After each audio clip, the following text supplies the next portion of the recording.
रमेश की कहानी। जो दिल्ली का रजिस्टर्ड ड्राई फ्रूट सप्लायर है। रमेश दिल्ली में ड्राई फ्रूट बेचता है। जब उसने दिल्ली के ही कस्टमर को माल बेचा, प्लेस ऑफ सप्लाई और सप्लायर दोनों सेम स्टेट में थे, सीजीएसटी और एसजीएसटी लग गया। फिर रमेश को पहला बल्क ऑर्डर मिला हरियाणा से। इस बार प्लेस ऑफ सप्लाई हरियाणा और सप्लायर दिल्ली में, मतलब दोनों अलग अलग स्टेट में। रिजल्ट इंटरस्टेट सप्लाई और आईजीएसटी चार्ज हुआ।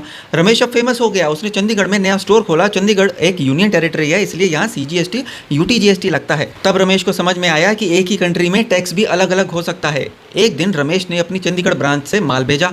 सरप्राइज, रमेश जीएसटी में अपनी ही दूसरी स्टेट ब्रांच में माल भेजने को सप्लाई माना जाता है, क्योंकि जीएसटी पैन और स्टेट बेस्ड होता है। रमेश ने हाउस कीपिंग एजेंसी हायर करी जो अनरजिस्टर्ड थी। अब रमेश को टैक्स देना पड़ेगा रिवर्स चार्ज मैकेनिज्म के अंडर। आईटीसी सिर्फ बिजनेस पर्पस और टैक्सेबल सप्लाईज पे मिलता है। पर्सनल खर्चे पे आईटीसी का कोई चांस नहीं। गुड्स के केस में जीएसटी का टाइम ऑफ पेमेंट होता है, इनवॉइस डेट, डिलीवरी डेट या पेमेंट डेट जो पहले हो। ई कॉमर्स में जैसे अमेजोन या फ्लिपकार्ट प्लेटफॉर्म टीसीएस कलेक्ट करके गवर्नमेंट को जमा करता है।